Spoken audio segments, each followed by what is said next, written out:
느헤미야 11장 1절에서 36절까지의 말씀입니다. 주제는 하나님 나라 공동체를 세우는 하나님의 섭리입니다. 우리가 믿음으로 무엇인가 반응하여 나아갈 때는 항상 두 가지의 개념을 생각할 것인데, 하나는 하나님의 전적인 은혜 앞에 우리가 머무르는 것이고, 그 은혜를 받은 사람들은 반응으로 주님 앞에 그 믿음을 보이는 것이 필요한 것입니다. 오늘 느헤미야 11장에는 예루살렘의 이제 백성들이 거주하게 되면서 정착하는 일이 있습니다. 그런데 그 가운데는 어려움이 있습니다. 이스라엘 백성들이 주님 앞에 나아가려고 하는데, 다시 예루살렘에 거하려고 하는데 각자 헌신하며 나아가기는 좀 어렵습니다. 오늘 주님께서 우리에게 오셔서 그분께서 먼저 머리 되셨기에 그 머리 되심과 함께 우리는 팔다리가 되어서 나아갈 것이 필요한 것이죠. 구조를 본다면 1절부터 그러면 2절까지 제비를 뽑아서 누가 그 예루살렘에 거주할 것이냐라고 하는 것이죠. 10분의 1이 거주하게 됩니다. 이런 내용이죠. 누군가가 더 앞서서 예배를 인도할 것이냐, 누군가가 더 앞서서 귀한 일들을 감당할 때 조금 더 헌신할 것이냐라고 하는 것이죠.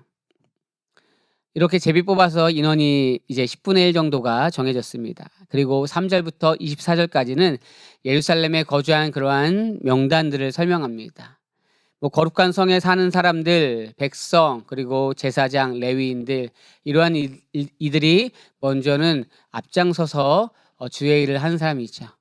다시 말해서 앞장서서 한다라고 하는 것은 그들만의 어떤 리그가 아니라 모두가 하나 될 것인데, 먼저는 조금 더 공동체 속에서 때로는 반장인 것처럼 그렇게 나아갈 누군가가 있어야 된다는 것이죠. 그리고 그 성 이제 바깥에 거주하는 사람들의 내용이 25절 이하의 말씀입니다. 성 안쪽에 있던, 예루살렘 인근에 있던, 조금 벗어나 있던 모두가 하나님의 백성입니다. 그것을 기억하면서 각자의 임무가 또는 사명이 약간의 차이가 있다라는 정도로 생각하시면 좋을 것 같습니다. 그러면 이것을 통해서 복음적인 우리가 이해를 생각해 보면, 하나님의 백성이 믿음으로 나가는데 우리 주님께서 우리를 부르시고 거룩한 백성으로 우리를 인치셨습니다. 그러면 주님과의 나와의 관계에 함께 내가 어떻게 복음 앞에 그리고 예배를 드리며 교회를 세울 것인가 라고 하는 도전이 있어야 되는 것이죠. 그런데 그런 것이 없을 때 레위인들이 다 도망가는 일들이 있었지 않았습니까? 이제 다시 회복하는 일입니다. 베드로전서 2장 9절에는 우리가 모두가 왕 같은 제사장이라고 했습니다. 그러니까 교회가 교회되게 그 은혜 앞에 서는 것들은 어떠한 사람들의 달란트가 있거나 또 헌신한 사람들의 몇몇의 사람들이 아니라 각자 머리, 팔, 다리 각자의 다른 역할들로 할 뿐, 모두가 왕 같은 제사장으로 직장에서, 교회에서, 공동체 또 있는 곳에서 생활하고 믿음으로 반응해야 된다는 것입니다. 이런 이해를 가지고서 우리가 나아갈 때 실천적으로는 하나님이 주신 삶의 자리에서 그분의 나라를 기억하며 나아가야 되는 것입니다. 하나님은 각 성도를 특정한 자리로 부르셨고, 그리고 각각 기능에 따라서, 때로는 상황에 따라서 주님 앞에 아름답게 예배하는 자로 우리를 또 부르셨습니다. 우리의 삶이 모두가 예배하는 것인데, 교회나 또 가정이나 또 직장이나 공동체에서 그런 믿음을 가지고 살아가야 되는 것이죠.